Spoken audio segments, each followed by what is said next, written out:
everyone to the OG Social Network podcast. Thank you for coming on this little special event today. I just wanted to say I apologize about yesterday. We had to postpone our interview with Teresa Yarborough yesterday, and we are going to reschedule. So we should be all right in that regard. So we will let you know how that will be going on and let you know the dates ASAP. Upcoming events definitely are going to be a beautiful podcast with Regent Wanda L. James. That'll be, excuse me, everyone. I had a very long day yesterday, so it's been kind of crazy trying to make sure that everything goes forward, and I have to play catch up again. We have a very special podcast with Regent Wanda L. James tomorrow at 5 p.m. Eastern Standard Time, 3 p.m. Mountain Standard Time. She is in Colorado and is running for Congress for the Colorado District 1. Also, I want to also give a big shout out to Reverend Kelly over at Kelly's Green Lounge TV. And again, my apologies with cut out here. It is the 420 Festival and Summit, April 19th and 20th at the Old Stone Inn Boutique Hotel in Niagara Falls. This will be in Ontario, Canada. I am invited to go there and speak. I'm looking forward to that. So I am really, really excited about it. Thank you so much. Getting back, though, to something, this is a short podcast. It's not something crazy, just a community event. One thing I do want to give a shout out to is to Cherry Valley growers. We smoked this grape stomper yesterday, and it brought back memories. Thank you so much. You're amazing. We're going to be coming back out. Wetbod Distributors is their distributor, and they're amazing. And I also want to give a special shout out to Finest Buds in Depew, New York, not far from Buffalo. Gave me some Jeters as well. These were very nice, pretty tasty.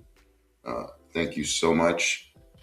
So again, the 420 Festival, April 19th and 20th. And there's so many other stuff going on too in the cannabis industry that everyone needs to, keep abreast of. We're talking about on the Revelry on the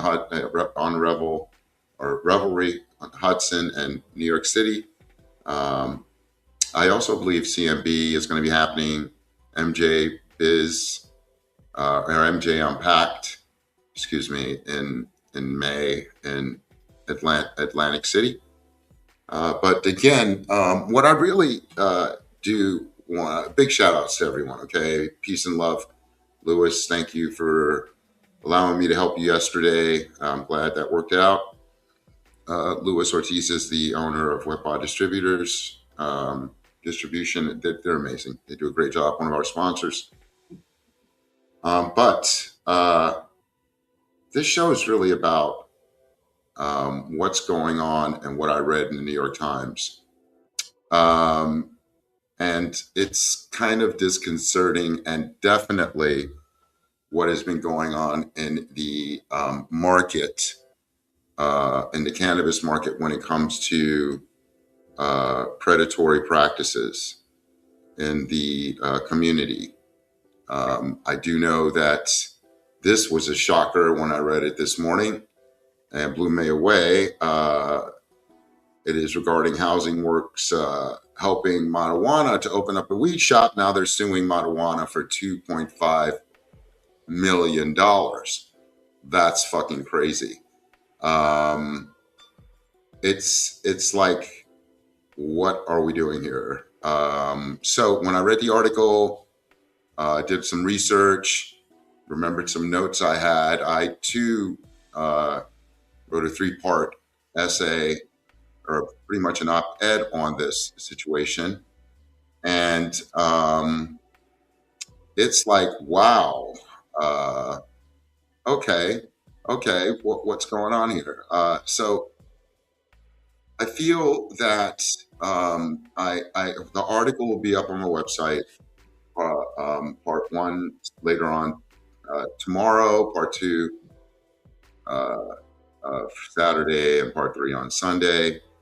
Um, but I do need to, discuss uh, to the community, uh, about what's going on and how I feel this affects generational wealth in BIPOC communities.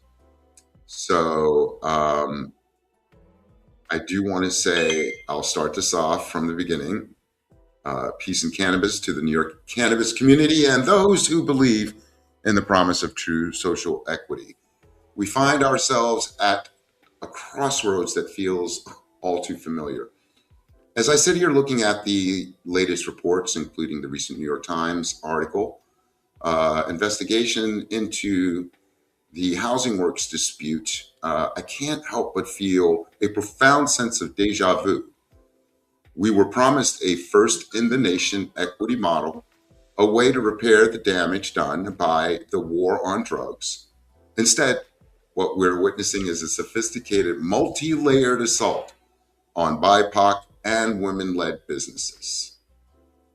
This isn't just about bureaucracy or growing pains. This is about intentional extraction of wealth. It's about modern day extraction through predatory mechanics designed to ensure that those who built this industry in the shadows are never allowed to own the light.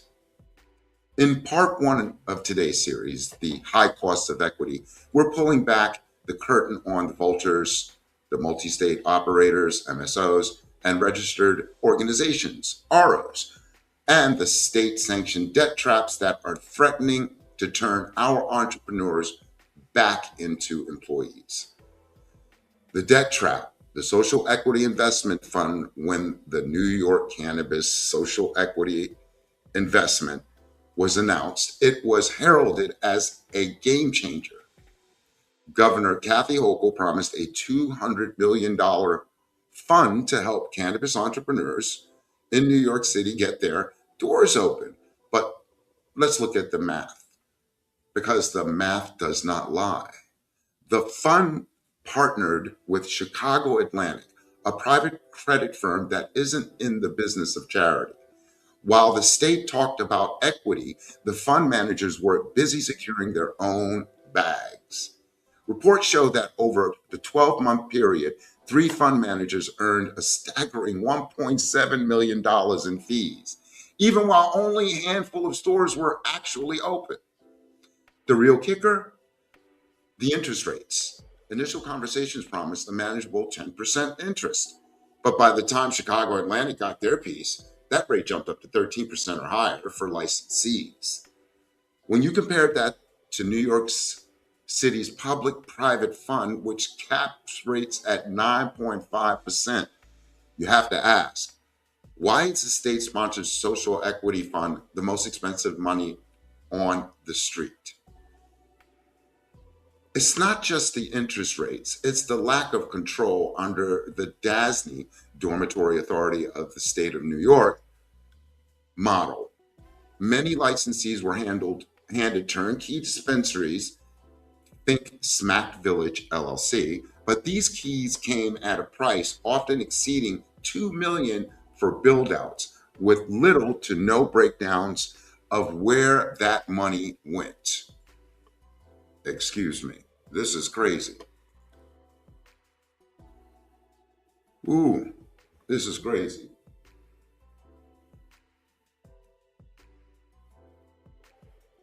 I want you to imagine being a small business owner, a trailblazer from the legacy market, forced to sign a lease and a loan for a space you didn't design, built by contractors you did not hire, for a price you can't verify.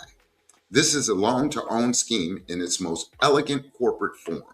If the licensee fails and with $2 million in debt before the first gram is sold, many are set to do what exactly that who steps in. Okay, let me repeat that. If the licensee fails with 2 million in debt before the first gram is sold, many are set up to do exactly that. Who steps in? The vultures are already circling. The housing work paradox, consolidation under the guise of advocacy. The recent dispute involving housing works is perhaps the most disappointing chapter in this saga. As the first legal recreational dispensary to open up in New York, Housing Works enjoyed a massive head start and millions in revenue. However, their recent legal maneuvers to block other social equity licensees from opening nearby using strict proximity rules reveals a troubling shift. It seems Housing Works is consolidating power, using the very regulations meant to protect small businesses to instead stifle competition from BIPOC communities. When a nonprofit with massive resources uses legal technicalities to keep a social equity applicant from opening their doors, it isn't advocacy, it's a corporate land grab. The vultures, MSO.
Ever since I started, this is really like pissing me off right now. Oh my God. I wish to apologize to everyone for that little bit there. We were having technical difficulties, and I've noticed ever since I started speaking out against um, everything that's on the wrong side of history, uh, uh, my apps aren't working. Things are moving slower. Subtleties. I don't know. I'm not. I don't want to be start wearing a aluminum foil and begin a conspiracy theorist or whatever. But I do now know that has this been recording the whole thing? And when I cut it, do you still see it? So do I start over the article? I don't know. This is so weird. But I will say I'm going to go ahead and continue on from a point, and we will start from there. Okay. So please forgive me, and thank you so much for your patience. I really appreciate you guys. All righty. So we are getting back to the part one of um, my series, The High Cost of Equity. It's a three-part series regarding the predatory and the predatory nature of doing business in cannabis industry by professionals and organizations. The article initially is talking about, again, what's going on between um, major corporations and small businesses and these loans that they took out and the partnerships. So please forgive me, okay? Um, Let's get back to the article at hand, and thank you for your patience.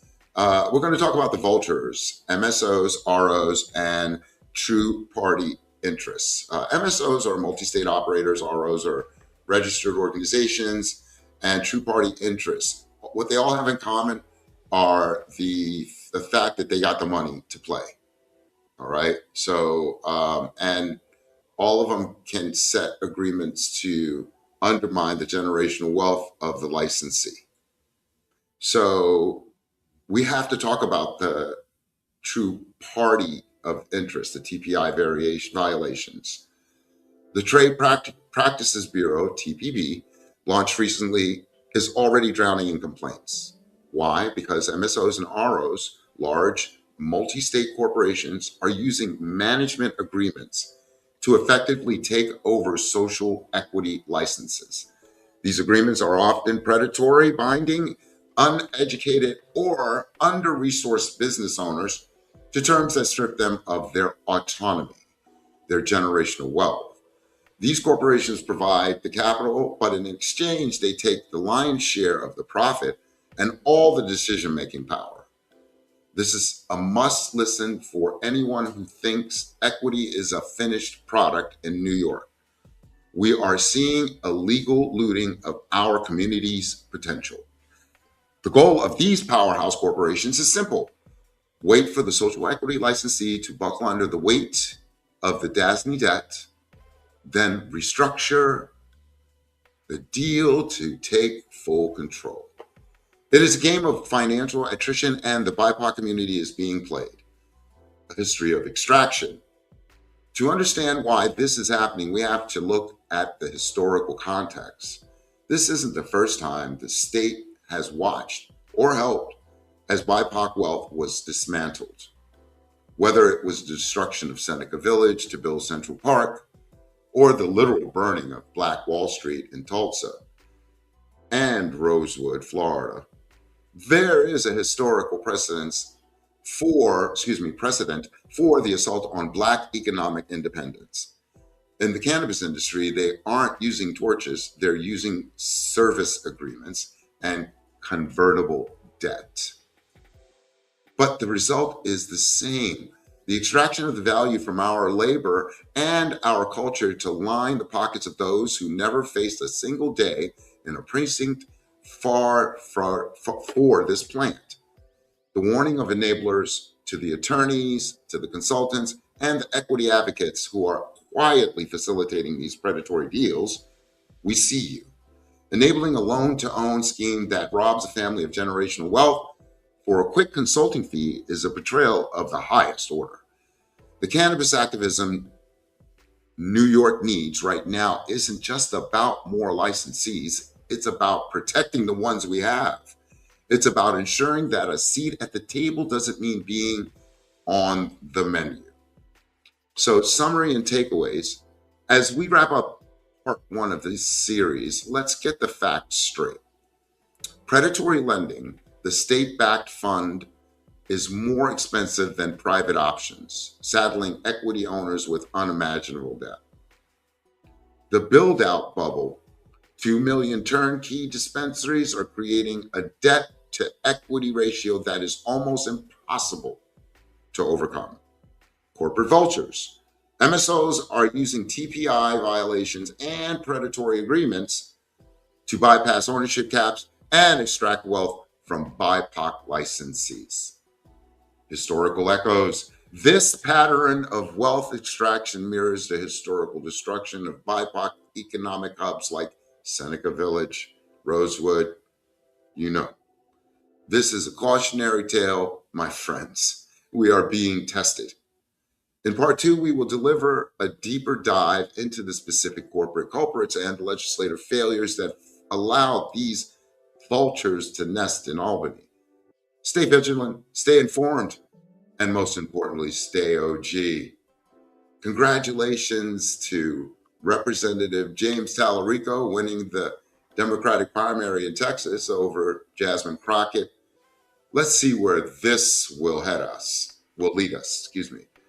And I just want to say, remember to please subscribe, follow, like, comment, and I'm on Substack, YouTube, IG, LinkedIn, Facebook. I really look forward to having you all on the show as guests. For those that want to come on, this is an all-inclusive space. But again, I hope you all got the whole gist of it. I probably will do another recording, or now we'll just record, not do this live, okay? Because this shit happens. But I hope that going forward, I know we just go out, come back in, and everybody is safe. Just know that if that happens with the technical difficulties, just stay on and we'll be back on. And again, my apologies for missing out. That if you were really into the juiciness, I was really like thrown off by that. Especially when you're paying like $90 a month to use the platform and your internet is fine throughout the house. But this happens. There are some quirks going on right now, and people are actually going through a lot with their technical, for a lot of the influencers that are far left and moderate and promoting the world on the right side of history. And this is I see I'm kind of getting like, am I getting shadow banned and stuff? Well, I'm honored. That means I'm getting the word out. I want to, again, give a big shout out to Cherry Valley Growers.